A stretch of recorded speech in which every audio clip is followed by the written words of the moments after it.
bahwa perbuatan berdana yang telah mereka lakukan ternyata memiliki manfaat yang besar, membuahkan kebahagiaan, membuahkan kelahiran di alam dewata. Di dalam Sadhu Sutta ya, nama suttanya Sadhu Sutta, bagian dari Samyutta Nikaya, di sana dikatakan bahwa para dewa bukan hanya satu makhluk dewata, tetapi beberapa, mungkin banyak dewata. Nah, mereka ini datang ke hadapan Sang Buddha, kemudian menyatakan pujian-pujian akan hebatnya berdana, perbuatan berdana ini. Pujian pertama yang mereka katakan bahwa berdana itu adalah baik. Karena dikuasai oleh kekikiran dan kelalaian sehingga orang-orang tidak mau berdana. Tetapi kalau kita menginginkan harta kekayaan, maka orang bijaksana akan berdana. Jadi dalam hal ini, kalau kita bijaksana, maka kita akan berdana di dalam kehidupan sehari-hari. Kenapa? Karena kita ingin kekayaan. Kekayaan merupakan faktor utama. Ingat ya, faktor utama loh untuk mendapatkan hal-hal yang baik di dalam kehidupan kita. Kebahagiaan, kemudahan dalam hidup, kemudian kelancaran di dalam kehidupan, itu semua banyak diantaranya merupakan buah-buah dari berdana. Dewata tersebut melanjutkan, dewata yang lain lagi melanjutkan bahwa berdana yang dilakukan dengan keyakinan adalah baik. Dana kecil yang kita lakukan tetapi disertai dengan keyakinan akan buah dari berdana ini, sekalipun kita hanya berdana kecil, bisa membuahkan kelahiran di alam bahagia, di alam dewata. Lebih lanjut lagi, dewata lain lagi menambahkan, berdana adalah baik. Berdana dengan keyakinan adalah baik. Berdana ketika seseorang itu hanya memiliki sedikit, itu nilainya 1000 kali lipat. 1000 kali lipat loh. Lebih lanjut lagi, kalau seseorang berdana sekalipun hanya sedikit, dari sedikit yang dia peroleh, maka nilainya itu 1000 kali lipat dibandingkan dengan orang-orang yang memiliki banyak harta benda tetapi berdana. Hal itu tidak sebanding, 1000 kali lipat nilainya. Dewata lain lagi melanjutkan bahwa berdana dari perolehan, dari barang-barang yang kita peroleh dengan benar adalah hal yang baik. Kenapa hal yang baik? Karena hanya dengan berdana dengan cara demikian akan menyebabkan kita terlahir di alam dewata, alam bahagia. Lebih lanjut lagi, dewata lain mengatakan berdana pada ladang yang subur, pada mereka yang pantas menerima dana, akan membuahkan buah yang besar. Nah, dewata sendiri membuktikan melalui pengalaman hidup mereka bahwa ternyata berdana itu memiliki manfaat yang besar. Berdana kepada ladang yang subur melebihi daripada berdana kepada orang-orang biasa, kepada mereka yang kurang pantas atau kurang cocok untuk menerima dana. Tetap menghasilkan buah, tetap menghasilkan manfaat, tetapi dibandingkan dengan berdana kepada ladang yang subur, buahnya itu jauh lebih besar kalau kita berdana pada ladang yang subur. Karenanya kita perlu memanfaatkan kesempatan ini dengan sebaik-baiknya berdana kepada sangga. Nah, Bapak Ibu saudara-saudari sedama, di dalam Sumana Sutta, jadi Bante mengungkapkan hal ini semua berdasarkan referensi dari Tipitaka, bukan atas kata-katanya Bante sendiri ya. Ini merupakan kata-kata yang terdapat di dalam Tipitaka, bukan karangannya Bante, bukan omongannya Bante loh. Ini ada di dalam Tipitaka. Jadi di dalam Sumana Sutta itu, Anguttara Nikaya, putri raja yang bernama Sumana pergi menemui Sang Buddha. Setelah memberikan penghormatan kepada Sang Buddha, putri Sumana ini bertanya kepada Sang Buddha, kalau seandainya ada dua orang yang setara dalam keyakinan, yang setara dalam moralitas atau sila, yang setara dalam kebijaksanaan, jadi sama sada, sama sila, dan juga sama panya, tetapi salah satu di antara kedua orang ini memiliki kelebihan, yaitu dia sering berdana, rajin berdana. Yang satu tidak rajin berdana. Nah, seandainya ketika mereka meninggal dunia, kedua orang ini terlahir kembali di alam dewata, apakah terdapat perbedaan kehidupan di antara kedua makhluk ini? Sang Buddha bilang, terdapat perbedaan. Apa perbedaannya? Orang yang banyak, yang biasa berdana akan memiliki 5 kualitas, 5 kelebihan dibandingkan orang yang tidak biasa berdana. Apa kualitas-kualitasnya? Yaitu usianya lebih panjang. Yang kedua, kecantikan atau penampilannya lebih menarik, mungkin lebih ganteng kah, atau lebih cantik lah, lebih cakep, lebih manis gitu. Nah, yang ketiga, kebahagiaannya. Yang keempat, ketenaran. Dan yang kelima adalah kekuasaan. Jadi 5 hal ini akan kita peroleh melebihi daripada orang-orang yang tidak biasa berdana. Itulah sebabnya kita perlu rajin-rajin berdana. Lebih lanjut lagi, Putri Sumana ini bertanya, seandainya kedua individu ini, kedua dewata ini meninggal dunia dari alam dewata, lantas terlahir kembali di alam manusia, apakah masih terdapat perbedaan di antara mereka? Kan mereka berdua ini memiliki 3 kualitas yang setara ya, 3 kualitas yang setara, yaitu keyakinan, moralitas, dan kebijaksanaan, tetapi tidak setara dalam hal kedermawanan, dalam hal berdana. Sang Buddha mengatakan masih tetap terdapat perbedaan di antara mereka. Apa perbedaannya? Ya sama seperti tadi 5 ini. Jadi Bapak Ibu saudara-saudari sedama, buah dari perbuatan baik yang telah kita lakukan bukan hanya satu kehidupan yang kita bisa nikmati ya, tetapi bisa berkali-kali kehidupan buah dari perbuatan baik tersebut. Jadi jangan ragu-ragu, kita perlu memiliki keyakinan, kita perlu berusaha untuk membiasakan diri berdana. Berdana ini sebetulnya cukup mudah. Kenapa? Karena perbuatan berdana ini ruang lingkupnya sangat luas, sangat besar. Kalau kita tidak bisa berdana materi, kita bisa berdana sesuatu yang lain. Apakah tenaga kita, apakah pengetahuan kita, apakah ide kita, saran kita, apakah tenaga kita, dan lain-lain sebagainya. Setidaknya kita bisa memberi sesuatu yang kita punya, sesuatu yang baik ya, dalam hal ini bukan sesuatu yang merugikan, bukan sesuatu yang menyakiti. Nah, Bapak Ibu saudara-saudari sedama, alasan lain kenapa kita perlu berdana, melakukan kebajikan, karena perbuatan baik yang kita lakukan dengan berdana akan melindungi kita kemanapun kita pergi, dimanapun kita berada. Seseorang yang tidak biasa berdana, tidak biasa melakukan kebajikan, satu perbuatan buruk yang kecil yang dia lakukan bisa menyebabkan dia terjatuh ke dalam penderitaan untuk waktu yang lama. Tetapi satu perbuatan yang sama ini, perbuatan buruk yang kecil ini, tidak akan menjatuhkan orang yang banyak melakukan kebajikan. Mungkin efek dari perbuatan buruk yang dia lakukan itu tidak terasa sama sekali ya, tidak berefek sama sekali. Mungkin kayak disenggol aja gitu, nggak kerasa efek penderitaannya. Kenapa? Karena dia memiliki timbunan kebajikan yang sangat besar, sangat berlimpah, sangat luar biasa. Sebagai contoh di dalam kehidupan sehari-hari, pernah nggak dengar orang yang mencuri rokok sebatang, 2 batang, ataukah orang yang mencuri telur sebutir atau 2 butir dipenjara untuk waktu yang lama, untuk beberapa bulan? Pernah dengar kan? Setidaknya barusan ya, kan barusan banyak bilang.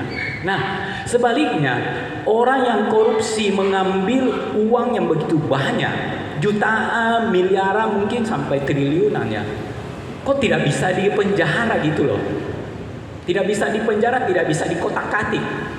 Kenapa? Karena dia memiliki kekuasaan, dia memiliki kekuatan, dia memiliki power, kekuatan, dia memiliki kekayaan. Karena memiliki hal-hal baik inilah sehingga dia tidak bisa dikotak-katik. Mungkin dia telah banyak melakukan, dia telah melakukan korupsi, tetapi karena kekuatan, kekuasaannya, kekuatan kekayaannya, kekuatan ketenarannya, sehingga dia tidak bisa dikotak-katik. Dia bisa mendapatkan kekuasaan, kekayaan, kekuatan karena apa?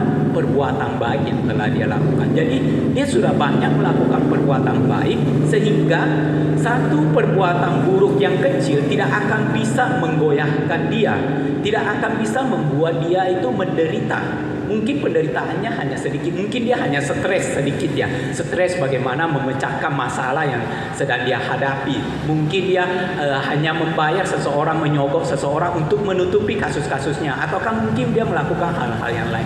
Tetapi intinya dia itu tidak akan terasa berat. Tidak seperti orang yang jarang melakukan kebajikan. Orang yang jarang melakukan kebajikan, satu perbuatan buruk yang kecil bisa membuat dia sangat menderita, kemudian penderitaannya cukup lama. Sebagai contoh yang lain, kalau kita sakit ya, kalau kita sakit, kita tidak punya uang, kira-kira mudah sembuh nggak? Tidak bisa. Agak sulit. Kalau kita sakit, karena kita tidak punya timbunan karma baik yang banyak, kita susah ketemu dengan dokter, kita susah ketemu dengan obat-obatan yang cocok untuk kita. Kenapa? Karena kita jarang berbuat baik. Coba, kalau kita banyak melakukan kebajikan, kita sakit mungkin ketemu ada orang yang mau berdana kepada kita. Kita sakit mungkin karena kita punya uang yang banyak, kita bisa ke dokter berobat. Kenapa? Karena kita memiliki timbunan karma baik yang banyak. Nah, jadi intinya kita banyak berbuat baik, perbuatan baik itu akan melindungi kita. Perbuatan baik itu merupakan pelindung di dalam kehidupan kita. Sang Buddha mengatakan bahwa orang yang mempraktekkan Dhamma, maka Dhamma akan melindungi dia. Nah, demikian pula perbuatan baik yang kita lakukan akan melindungi kita kemanapun kita pergi, dimanapun kita berada. Nah, Bapak Ibu Saudara-saudari sedahmat, manfaat yang tertinggi yang pernah disampaikan oleh Sang Buddha secara langsung di dalam sutta adalah Dana Mahapala Sutta. Di dalam Dana Mahapala Sutta dikatakan, dari perbuatan berdana seseorang bisa mencapai kesucian. Kok bisa? Karena berdana, pada saat kita berdana, kita bisa mengembangkan batin kita, kita bisa bermeditasi. Ingat, meditasi Buddhis itu adalah pengembangan batin, membersihkan kekotoran batin kita.